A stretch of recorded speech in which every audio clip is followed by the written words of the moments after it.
నమస్తే అండి. Welcome to Naresh education YouTube channel. DEd మరియు బిఎడ్ కంప్లీట్ చేసిన అభ్యర్థులకి చాలా రోజుల తర్వాత ఒక గుడ్ న్యూస్ అనుకోవాలి. టీచర్ ఎలిజిబిలిటీ టెస్ట్ ఏదైతే ఉందో ఏ స్టేట్కి ఆ స్టేట్ సపరేట్గా నిర్వహించడం జరుగుతుంది. అదేవిధంగా సెంట్రల్ వైడ్గా మనకి CTET central teacher eligibility test అనేది నిర్వహించడం జరుగుతుంది. సో సీటెట్ అనేది జనరల్గా ఇయర్కి 2 times వీళ్ళు కండక్ట్ చేయడం జరుగుతుంది. సీటెట్ డిసెంబర్ 2021 నోటిఫికేషన్ అనేది మనకి రిలీజ్ కావడం జరిగింది. ఎవరైతే టీచర్ జాబ్ కోసము ఎయిదర్ ప్రైవేట్లో కానీ ఆర్ గవర్నమెంట్లో కానీ, ప్రభుత్వ పరంగా కానీ ప్రైవేట్ పరంగా కానీ ఉపాధ్యాయ వృత్తిలోకి రావాలనుకునే వారికి టెట్ కంపల్సరీ అనేది మనకి ఒక నిబంధన ఉన్నది. కాబట్టి స్టేట్ లెవెల్లో తెలంగాణలో అయితే తెలంగాణ ఏర్పడిన తర్వాత అంటే 2014 తర్వాత మనకి ఏర్పడినటువంటి టెట్లలో 2016లో ఒక టెట్ నిర్వహించడం జరిగింది. తర్వాత 2017లో మరొక టెట్ నిర్వహించడం జరిగింది. 2015 నుంచి 2021 సెప్టెంబర్ వరకు ఇంతవరకు ఎలాంటి టెట్ నిర్వహించడం జరగలేదు. అసలు అదేవిధంగా ఆంధ్రప్రదేశ్లో కూడా 3 టెట్లు మాత్రం నిర్వహించడం జరిగింది. సో కాబట్టి ఈ మధ్య కాలంలో ఎవరైతే డిఎడ్ బిఎడ్ కంప్లీట్ చేశారో అంతమందికి ఎవరైతే క్వాలిఫై కాలేదో వాళ్ళకి ఎటువంటి అవకాశం కూడా కల్పించడం జరగలేదు. సో కాబట్టి ఇది ఒక సదావకాశంగా భావించి సీటెట్ 2021 డిసెంబర్కి మనం అప్లై చేసుకోవచ్చు. దీని యొక్క అప్లికేషన్స్ అనేది ఈ రోజు నుంచి 20 సెప్టెంబర్ 2020 రోజు స్టార్ట్ అయ్యాయి. 19th అక్టోబర్ 2021 వరకు ఇవి కంటిన్యూ అవుతాయి. అంటే అప్లికేషన్ డేట్స్ అనేది సెప్టెంబర్ 20 నుంచి అక్టోబర్ 19th వరకు జరుగుతుంటుంది. తర్వాత డేట్స్ ఆఫ్ ఎగ్జామ్స్ అనేది మనకి వీళ్ళు మెన్షన్ చేశారు. 16th డిసెంబర్ 2021 నుంచి 13th జనవరి 2022 ఈ డేట్స్లో మనకి ఎగ్జామ్ అనేది కండక్ట్ చేస్తారు. సో మనం ముఖ్యంగా గుర్తుంచుకోవాల్సిన విషయం ఏంటంటే సీటెట్ అనేది ఇంతవరకు 14 సీటెట్లు జరగడం జరిగింది. సో ఈ 14 సీటెట్లు కూడా కేవలం ఆఫ్లైన్ మోడ్లోనే జరిగేవి. కానీ ఫస్ట్ టైం వీళ్ళు ఆన్లైన్లో సిబిటి కంప్యూటర్ బేస్డ్ టెస్ట్లో వీళ్ళు ఎగ్జామ్ కండక్ట్ చేస్తూ ఉన్నారు. ఇది మొట్టమొదటి అంశంగా మీరు గుర్తుంచుకోవాలి. సీటెట్ అనేది ఇక నుంచి ఓన్లీ ఆన్లైన్ ఎగ్జామ్స్. సో తర్వాత దీనికి సంబంధించిన ఫుల్ డీటెయిల్స్ మనం ఒకసారి పరిశీలించినట్టయితే ఎగ్జామ్ డేట్స్ మనం ఆల్రెడీ చెప్పుకున్నాము. డిసెంబర్ 16th స్టార్ట్ అయ్యి 2021లో స్టార్ట్ అయ్యి 13th జనవరి 2022 వరకు ఎగ్జామ్స్ అనేవి కండక్ట్ చేయడం జరుగుతుంది. పూర్తి వివరాలు మనకు అడ్మిట్ కార్డులో వాళ్ళు మెన్షన్ చేస్తారు. సో దీనికి ఎవరు ఎలిజిబుల్ అంటే డిఎడ్ మరియు బిఎడ్ కంప్లీట్ చేసిన వారు. డిఎడ్ కంప్లీట్ చేసిన వాళ్ళు 1st క్లాస్ నుంచి 5th క్లాస్ వరకు టీచింగ్ చేయాలంటే ఈ పేపర్ 1లో క్వాలిఫై కావాల్సి ఉంటుంది. పేపర్ 2 అనేది 6th క్లాస్ నుంచి 8th క్లాస్ వరకు బిఎడ్ కంప్లీట్ చేసిన వాళ్ళు దీనికి ఎలిజిబుల్. సో పేపర్ 1 మరియు పేపర్ 2 రెండు పేపర్ను కూడా బిఎడ్ అభ్యర్థులు రాసుకోవడానికి అవకాశం కల్పించారు. సో ఈ విషయాన్ని అభ్యర్థులందరూ గమనించాలి.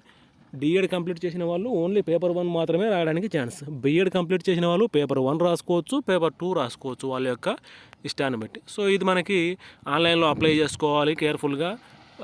కరెక్షన్స్కి వాళ్ళు టైం ఇస్తారు, కానీ అదర్ దాన్ ఇంకా ఏమైనా ఇష్యూస్ ఉంటే వాళ్ళు ఎలాంటి రెస్పాన్సిబుల్ కాదు. వాళ్ళు ఆన్లైన్ ద్వారా అప్లై చేసుకోవాలి. క్రెడిట్ కార్డ్ ద్వారా లేదా డెబిట్ కార్డ్ ద్వారా ఆన్లైన్ పేమెంట్లో మనం అప్లై చేసుకోవచ్చు. సో ఫోటో అనేది జేపీఈజీ ఫార్మాట్లో ఉండాలి. సిగ్నేచర్ కూడా జేపీఈజీ ఫార్మాట్లో ఉండాలి. ఆ తర్వాత ఈ అప్లోడ్ చేసిన పేపర్స్ అన్నీ కూడా మనకి జేపీజీ ఫార్మాట్లో ఉండాలని చెప్పుకున్నాం కదా. సో ఇక్కడ మనకి మెన్షన్ చేసే ఇంకా మరొక అంశం ఏంటంటే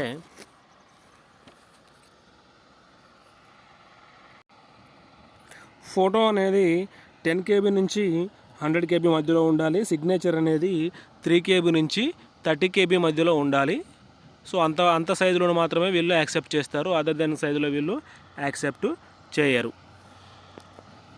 సో తర్వాత మనకి ఎగ్జామినేషన్ ఫీజు కూడా చాలా ఇంపార్టెంట్ అండి. ఎగ్జామినేషన్ ఫీజు అనేది ఓబీసీ నాన్ క్రిమిలేయర్ వాళ్ళకి మరియు జనరల్ వాళ్ళకి ఓన్లీ 1 పేపర్ రాస్తే, పేపర్ 1 కానీ పేపర్ 2 కానీ ఏదైనా ఒక పేపర్ రాస్తే వీళ్ళు 1000 రూపీస్ ఫీ తీసుకుంటారు. పేపర్ 1 అండ్ పేపర్ 2 రెండు పేపర్ రాస్తే 1200 రూపీస్ ఫీ తీసుకుంటారు. అదేవిధంగా SC ST and PHC candidates ఎవరైతే ఉన్నారో వాళ్ళు పేపర్ 1 ఆర్ పేపర్ 2 ఏదైనా ఒక పేపర్ రాస్తే 500 రూపాయలు పే చేయాల్సి ఉంటుంది. 2 పేపర్ రాస్తే 600 రూపాయలు ఫీజు పే చేయాల్సి ఉంటుంది.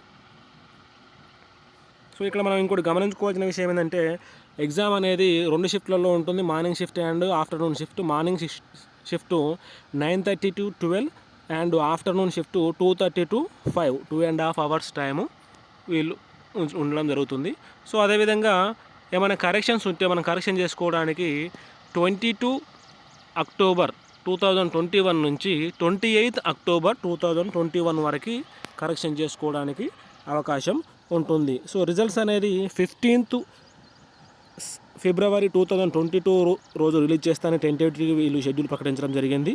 కరెక్షన్స్ మాత్రం గుర్తుపెట్టుకోండి, 22 అక్టోబర్ 2021 నుంచి 28 అక్టోబర్ 2021 వరకు కరెక్షన్స్ ఉంటాయి. సో ఇక్కడ మనకి మరొక ముఖ్యమైన అప్డేట్ ఏంటంటే టెట్ కానీ సీటెట్ కానీ ఏది క్వాలిఫై అయినా కానీ, అంటే స్టేట్ లెవెల్లో టెట్ క్వాలిఫై అయినా, సెంట్రల్ లెవెల్లో సీటెట్ క్వాలిఫై అయినా, ఇంతకుముందుకు 7 years వ్యాలిడిటీ ఉండేది, దాన్ని ఇప్పుడు లైఫ్ టైం వ్యాలిడిటీ చేశారు. సో ఒకసారి సీటెట్ మనం క్వాలిఫై అయితే లైఫ్ టైము దీనికి ఎలిజిబుల్ మనము. సో షిఫ్ట్ 1 మనం చెప్పుకున్నాం కదా, 9:30 to 12 అండ్ షిఫ్ట్ 2లో 2:30 to 5, 2.5 hours.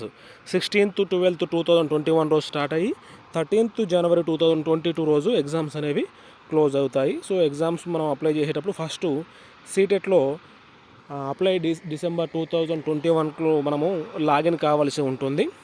పేపర్ 1 అయితే first class to 5th class, paper 2 అయితే 6th class to 8th class. ఒకవేళ మనం పేపర్ 1 and 2 రెండు క్వాలిఫై అయితే ఫస్ట్ క్లాస్ నుంచి 8th క్లాస్ వరకు టీచింగ్ చేయడానికి మనము ఎలిజిబుల్. సో ఇక్కడ సిలబస్ కూడా మనం ఒకసారి గమనిద్దాము. సిలబస్ అనేది పేపర్ 1 వాళ్ళకి చైల్డ్ డెవలప్మెంట్ పెడగాజీ, దీన్ని మనం సైకాలజీ అంటాము. 30 questions 30 marks. Language 1 30 questions 30 marks. Language 2 30 questions 30 marks. Mathematics 30 marks and environmental science 30 questions 30 marks. So ఇక్కడ లాంగ్వేజ్ 1 లాంగ్వేజ్ 2 అనేది వాళ్ళు మెన్షన్ చేసిన సబ్జెక్ట్లోనే మెన్షన్ చేసిన లాంగ్వేజ్లోంచి మనం సెలెక్ట్ చేసుకోవాల్సి ఉంటుంది. సో ఇక్కడ వాళ్ళు మెన్షన్ చేసి చూడండి, ఇంగ్లీషు, హిందీ, బెంగాలీ, అస్సామీ, గారో. సో ఇలా మనకి 20 లాంగ్వేజెస్ని వీళ్ళు మెన్షన్ చేశారు. 20 లాంగ్వేజ్లో మనము ఏదైనా ఒక లాంగ్వేజ్ని లాంగ్వేజ్ 1గా, మరో లాంగ్వేజ్ని లాంగ్వేజ్ 2గా సెలెక్ట్ చేసుకోవాల్సి ఉంటుంది. లాంగ్వేజ్ 1 లాంగ్వేజ్ 2 ఖచ్చితంగా వేరు వేరు అయి ఉండాలి, రెండు ఒకటే చేసుకోవడానికి మనకి ఎలిజిబుల్ లేదు. సో ఖచ్చితంగా ఇది మొత్తము మనము ఎగ్జామినేషన్ అంతా కూడా క్వశ్చన్ పేపర్ అనేది హిందీ మరియు ఇంగ్లీష్లోనే డిస్ప్లే అవుతుంది. మెయిన్ పేపర్ మొత్తం హిందీ అండ్ ఇంగ్లీష్ బైలింగ్వల్లోనే మనకు డిస్ప్లే అవుతుంది. ఓన్లీ లాంగ్వేజెస్ మాత్రమే కన్సర్న్ లాంగ్వేజెస్లో ఓపెన్ అవుతాయి, మిగతా అంతా కూడా మనము ఇంగ్లీష్ ఆర్ హిందీలో మాత్రమే క్వశ్చన్ పేపర్ డిస్ప్లే అవుతుంది. ఇక పేపర్ 2 విషయానికి వస్తే చైల్డ్ డెవలప్మెంట్ అని పెడగాగి, దీన్ని మనం సైకాలజీ అంటాం, 30 marks. Language 1 30 marks, language 2 30 marks. Mathematics and science, mathematics టీచర్కైనా సైన్స్ టీచర్కైనా మ్యాథమెటిక్స్ సైన్స్ 30 అండ్ 60 marks ఉంటాయి. అదేవిధంగా సోషల్ సైన్స్ లేదా సోషల్ స్టడీస్ వాళ్ళకి 60 questions ఉంటాయి. సో సిలబస్ సంబంధించి మనం వీలైతే మరొక వీడియో చేసే ప్రయత్నం చేద్దాం, ఎందుకంటే వీడియో చాలా లెంతీ అవుతుంది. సిలబస్ని ఒక్కొక్క టాపిక్ని అనాలిసిస్ చేయాల్సి ఉంటుంది కాబట్టి సిలబస్ సంబంధించి మనము వేరే వీడియో చేద్దాము. పేపర్ 2లో కూడా మనకి 20 లాంగ్వేజెస్ ఇచ్చారు. ఈ 20 లాంగ్వేజెస్లో మనము ఏదైతే సఫిషియెంటో వాటిని సెలెక్ట్ చేసుకోవాలి. పేపర్ 1 లాంగ్వేజ్ వేరే ఉండాలి, పేపర్ 2 లాంగ్వేజ్ కూడా వేరే ఉండాలి. క్వశ్చన్ పేపర్ అనేది బైలింగ్వల్ మెథడ్లో ఇంగ్లీష్ అండ్ హిందీలో మాత్రమే వీళ్ళు డిస్ప్లే చేయడం జరుగుతుంది. మరి క్వాలిఫైయింగ్ ఎంత సీటెట్లో అంటే 60% మార్క్స్ అనేది వచ్చి ఉండాలి ఎవరికైనా. సో స్టేట్ వాళ్ళు కన్సిడర్ చేస్తారు కాబట్టి లోకల్ బాడీస్, లోకల్ అంటే ఏ స్టేట్కి ఆ స్టేట్ వాళ్ళు తీసుకున్నప్పుడు వాళ్ళకి కొంచెం రిజర్వేషన్ అనేది ఇస్తారు. ఆ రిజర్వేషన్ ప్రకారము ఎస్సీ ఎస్టీ బీసీ వాళ్ళకు కొంచెం డిఫరెన్స్ ఉంటుంది. మన తెలంగాణలో అయితే 55% మార్క్స్ వస్తే ఎస్సీ ఎస్టీ బీసీ వాళ్ళని క్వాలిఫైగా కన్సిడర్ చేస్తారు. ఇది ఓన్లీ స్టేట్ వైజ్లో మాత్రమే వర్తిస్తుంది, నేషనల్ వైడ్ పోస్టులకి వర్తించదు. మరి ఈ సీటెట్ క్వాలిఫై అవ్వడం వల్ల మనకి దేనికి ఉపయోగాలు అంటే, ఒకవేళ స్టేట్ గవర్నమెంట్ టెట్ నిర్వహించినట్లయితే స్టేట్ గవర్నమెంట్లో ఏ టీచింగ్ ఫీల్డ్లో జాబులు పడ్డా, టెట్ మీద జాబులు పడ్డా మన ఈ సీటెట్ క్వాలిఫై అయితే అప్లై చేసుకోవచ్చు. అదేవిధంగా Kendriya Vidyalaya, Navodaya Vidyalaya, central Tibetan schools, army schools, ఇట్లా ప్రతి స్కూల్లో, అండమాన్ నికోబార్, ఢిల్లీ, ఈ స్కూల్స్లో మనము ఈ సీటెట్ క్వాలిఫై అయితే గవర్నమెంట్లో కానీ ప్రైవేట్లో కానీ కాంట్రాక్ట్ బేసిక్లో కానీ అప్లై చేసుకోవడానికి ఎలిజిబుల్ అనేది ఉంటుంది. వ్యాలిడిటీ మనం చెప్పుకున్నాము life time validity. Examination centres అనేది first option, second option, third option, fourth ఆప్షన్గా మనం చూస్ చేసుకోవాల్సి ఉంటుంది. ఎగ్జామ్ సెంటర్స్ కూడా ఏమేమి ఉన్నాయో మనము అక్కడ వెళ్ళినప్పుడు మనం ఒకసారి పరిశీలిద్దాము. ఫీజు ఆల్రెడీ చూసాము. సో మనం అప్లై చేసేటప్పుడు డిఎడ్ బిఎడ్ కంప్లీట్ అయినప్పుడు ఏదైతే కాలేజ్ ఉన్నదో మన కాలేజీని వాళ్ళు అడుగుతారో ఆ కాలేజీ అన్ని వాడు ఇచ్చిన లిస్టులో కనుక మన కాలేజీ నేమ్ లేనట్లయితే అదర్ అని సెలెక్ట్ చేసుకొని మన కాలేజీని మనం మాన్యువల్గా టైప్ చేయాల్సి ఉంటుంది. మన యొక్క కాలేజీ నేమ్ని వాళ్ళు మాన్యువల్గా టైప్ చేస్తే సరిపోతుంది. సో అదేవిధంగా పర్సంటేజ్ ఆఫ్ మార్క్స్ అనేది బీఎడ్లో కానీ డిఎడ్లో కానీ మనకు ఎంత పర్సంటేజ్ ఉంది మెన్షన్ చేసేటప్పుడు ఒకవేళ మనకు 65.66 వచ్చిందనుకోండి, యావరేజ్లో 65% అంటే రౌండ్ ఫిగర్ మాత్రమే వేయాలి, పాయింట్స్లలో అది తీసుకోవడానికి ఎలిజిబుల్ కాదు. ఓకేనా. సో తర్వాత ఇది సిలబస్ యొక్క పూర్తి డీటెయిల్స్ అండి. అంటే చైల్డ్ డెవలప్మెంట్ పెడగాగి అనుకున్నాం కదా, దీంట్లో ఏమేమి సబ్జెక్ట్స్ ఉంటాయి, సబ్ టాపిక్స్ ఏముంటాయి. ఫర్ ఎగ్జాంపుల్ ఇప్పుడు చైల్డ్ డెవలప్మెంట్ అండ్ పెడగాగిలో ప్రైమరీ స్కూల్ చైల్డ్లో మనకి ఎట్లా ఉంటుంది సైకాలజీ అనేది, concept development and relationship with learning, principles of development of children, ఇట్లా డిఫరెంట్ చాప్టర్స్ అనేవి ఉన్నాయి కదా. ఈ చాప్టర్స్ అన్నీ కూడా మనము సపరేట్గా మరొక వీడియోలో తెలుసుకునే ప్రయత్నం చేద్దాము. సో కాకపోతే మనకు పేపర్ 1 సైకాలజీలో అయితే మనకు 6 to 11 years చైల్డ్ గురించి మనకి సైకాలజీ అడగడం జరుగుతుంది. అదే పేపర్ 2లో అయితే మనకు 11 to 14 years చైల్డ్ యొక్క ఇన్ఫర్మేషన్, చైల్డ్ యొక్క సైకాలజీని అడగడం జరుగుతుంది. 11 to 14 years పేపర్ 2 వాళ్ళకైతే అడగడం జరుగుతుంది. సో అదేవిధంగా పెడగాగికి అయితే 10 మార్క్స్, కాన్సెప్ట్కి అయితే 5 మార్క్స్, లాంగ్వేజ్ 1కి 30 మార్క్స్లో లాంగ్వేజ్ కాంప్రహెన్షన్కి 15 మార్క్స్, పెడగాగి అండ్ లాంగ్వేజ్ డెవలప్మెంట్కి 15 మార్కులు, ఇట్లా సపరేట్ మార్క్స్ అయినా ఉంటుంది. సో పేపర్ 2లో కూడా మనకి చైల్డ్ డెవలప్మెంట్ పెడగాగి ఉంటుంది కదా. సో దాంతోపాటు పేపర్ 1 లాంగ్వేజ్ 1, లాంగ్వేజ్ 2, తర్వాత మ్యాథమెటికల్ సైన్స్లో మ్యాథమెటిక్లో సబ్ టాపిక్స్ ఆల్జీబ్రా, జియోమెట్రీ, ఇట్లా తర్వాత సైన్స్లో ఫుడ్, మెటీరియల్స్, సోషల్లో అయితే హిస్టరీ వేరే, పొలిటికల్ జియోగ్రఫీ, పొలిటికల్ సైన్స్లో పొలిటికల్ లైఫ్లో డైవర్సిటీ, గవర్నమెంట్, లోకల్ గవర్నమెంట్, ఇట్లా సపరేట్ చాప్టర్స్ అనేది చాలా పెద్దగా ఉంటుంది. సో సిలబస్ కోసం మనం సపరేట్ వీడియో చేసే ప్రయత్నం చేద్దాము అభ్యర్థులు అందరూ కోరినట్టయితే. సో అదేవిధంగా మనం ఎగ్జామ్ ఆన్లైన్ ఎగ్జామ్ కాబట్టి వాళ్ళు హాల్ టికెట్లో మెన్షన్ చేసేట్టు మనం ముందుగానే వెళ్ళాల్సి ఉంటుంది. తర్వాత అక్కడ మనకి రఫ్ షీట్ అనేది కూడా వాళ్ళే ప్రొవైడ్ చేస్తారు. రఫ్ షీట్ మనం ఏమైనా రఫ్ వర్క్ చేసుకొని తిరిగి వచ్చేటప్పుడు మనం రఫ్ పేపర్స్ అక్కడ ఉన్న ఇన్విజిలేటర్కే ఇవ్వాల్సి ఉంటుంది. సో ఇక్కడ ఇట్లా మనము ఎగ్జామ్ స్టార్టింగ్లో మనకి ఇట్లా డిస్ప్లే అవుతుంది. మన యొక్క పాస్వర్డ్, యూజర్ ఐడి కొట్టినట్లయితే ఎగ్జామ్ పేపర్ ఇట్లా డిస్ప్లే అవుతుంది. ఆ ఇన్స్ట్రక్షన్ మొత్తం చదువుతూ మనకు 4 ఆప్షన్స్ ఉంటాయి. 4 ఆప్షన్లో మనకి ఏది బెస్ట్ ఆప్షన్ ఆ బెస్ట్ ఆప్షన్ మనం చూస్ చేసుకుంటాము. సో నెక్స్ట్ బటన్ నొక్కుతాము, నెక్స్ట్ క్వశ్చన్కి వెళ్ళిపోతాం. ఏ క్వశ్చన్ కావాలంటే ఆ క్వశ్చన్ మీద క్లిక్ చేస్తే ఆ క్వశ్చన్ డిస్ప్లే అవుతుంది. సో ఫస్ట్ టైం వీళ్ళు ఆన్లైన్లో కండక్ట్ చేస్తున్నారు కాబట్టి ఇన్స్ట్రక్షన్ కొంచెం పెద్దగా ఇచ్చారు. మనం కూడా కొంచెం కేర్ఫుల్గా ఫిల్ చేసుకోవాల్సి ఉంటుంది. సేవ్ అండ్ నెక్స్ట్ బటన్ నొక్కాలి. ఇది మనం సేవ్ ఇది క్వశ్చన్ని సరైన ఆన్సర్ని క్లిక్ చేసుకున్న తర్వాత సేవ్ అండ్ నెక్స్ట్ నొక్కి నెక్స్ట్ క్వశ్చన్కి వెళ్ళిపోయి అక్కడ ఆన్సర్ చేసుకోవాల్సి ఉంటుంది. సో మీరు ఒక విషయం గమనించుకోవాలి అభ్యర్థులు, ఇక్కడ నెగిటివ్ మార్క్స్ అనేవి ఉండవు. No negative marks. మనకు ఇచ్చినటువంటి ఆ క్వశ్చన్ పేపర్లో 150 క్వశ్చన్లో 150 క్వశ్చన్స్కి ఆన్సర్ చేయొచ్చు. నెగిటివ్ మార్క్స్ అనేవి ఏమీ ఉండవు. సో ఎగ్జామినేషన్ సెంటర్స్ అనేవి ఎక్కడెక్కడ ఉన్నాయంటే మనం ఇక్కడ ఆంధ్రప్రదేశ్లో అయితే అనంతపూర్, భీమవరం, చీరాల, ఏలూరు, గుంటూరు, కడప, కాకినాడ, కర్నూలు, నంద్యాల, నరసరావుపేట, నెల్లూరు, ప్రొద్దుటూరు, రాజమండ్రి, శ్రీకాకుళం, తిరుపతి, విజయవాడ, విశాఖపట్నం, విజయనగరం, ఈ సెంటర్స్లో ఎగ్జామ్స్ వాళ్ళు కండక్ట్ చేయడం జరుగుతుంది. సో అదేవిధంగా దేశంలోని అన్ని రాష్ట్రాల్లో దాదాపు కేంద్రపాలిత ప్రాంతాల్లో కూడా ఎగ్జామ్ సెంటర్స్ అనేవి వీళ్ళు ప్రొవైడ్ చేయడం జరుగుతుంది. ఇక తెలుగు రాష్ట్రాల్లోని తెలంగాణ స్టేట్లో చూసుకున్నట్లయితే తెలంగాణలోని ఎగ్జామ్ సెంటర్స్ మనం ఒకసారి పరిచయం చేసినట్లయితే హైదరాబాద్, కరీంనగర్, ఖమ్మం, కోదాడ్, మహబూబ్ నగర్, నల్గొండ, నిజామాబాద్, వరంగల్. సో ఇక్కడ మాత్రమే మనకు వీళ్ళు ఆన్లైన్ టెస్ట్ అనేది నిర్వహించడం జరుగుతుంది.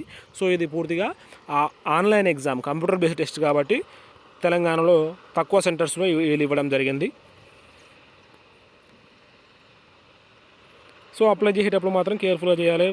Mother name, father name, surname, మీ యొక్క పిన్ కోడ్ ప్రతిదీ కూడా వీళ్ళు అడగడం జరుగుతుంది. అవన్నీ కూడా కంపల్సరీ మెన్షన్ చేయాలి. కేర్ఫుల్గా మెన్షన్ చేయండి.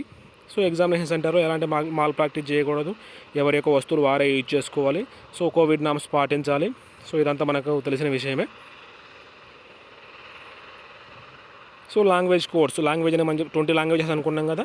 సో ఈ లాంగ్వేజెస్కి ఒకటి కేర్ఫుల్గా లాంగ్వేజ్ 1, లాంగ్వేజ్ 2 సెలెక్ట్ చేసుకోవాల్సి ఉంటుంది. For example language 1 Telugu select చేసుకున్నట్టయితే లాంగ్వేజ్ 2 అనేది ఇంగ్లీష్ సెలెక్ట్ చేసుకోవచ్చు, హిందీ సెలెక్ట్ చేసుకోవచ్చు, మరాఠీ తెలుగు సెలెక్ట్ చేసుకోవచ్చు. తెలుగు తప్ప వేరే లాంగ్వేజ్ ఏదైనా సెలెక్ట్ చేసుకోవచ్చు. లాంగ్వేజ్ 1, లాంగ్వేజ్ 2 వేరుగా ఉండాలి. అంతే, మనకు కావాల్సిన విషయం మాత్రం లాంగ్వేజ్ 1, లాంగ్వేజ్ 2 వేరుగా ఉండాలి. అది ఈ 20 లాంగ్వేజెస్లో మనకు వచ్చిన లాంగ్వేజ్, మనకు నచ్చిన లాంగ్వేజ్ తీసుకోవచ్చు.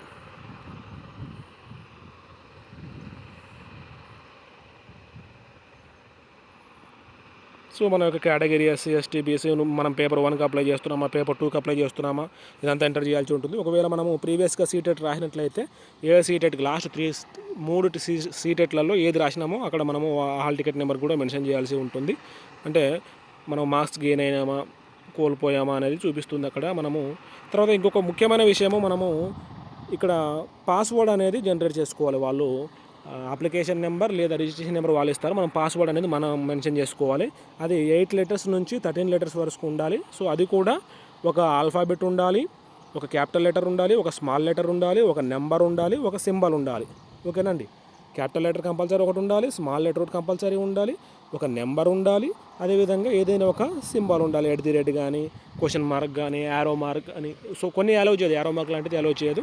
కొన్ని ఇక్కడ చూపించారు కదా సింబల్స్, ఈ సింబల్స్లో మనం కొన్ని సెలెక్ట్ చేసుకోవాలి. సో పాస్వర్డ్ కూడా చాలా ఇంపార్టెంట్గా మనము జనరేట్ చేసుకోవాలి. సో ఇది అండి. సో ఎగ్జామినేషన్ మళ్ళొకసారి డేట్స్ ఒకసారి చూసుకుందాము. 28 సెప్టెంబర్ 2021 రోజు నుంచి ఎగ్జామ్ యొక్క అప్లికేషన్ స్టార్ట్ అవుతున్నాయి. 19 అక్టోబర్ 2020 వరకు అప్లికేషన్ నడుస్తుంటాయి. సో 22 నుంచి 28 అక్టోబర్ వరకు కరెక్షన్ చేసుకోవడం జరుగుతుంది.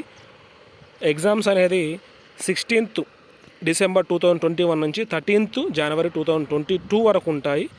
రిజల్ట్స్ వీళ్ళు టెంటేటివ్గా 15 ఫిబ్రవరి 2022 రోజు రిలీజ్ చేసే అవకాశం ఉంది.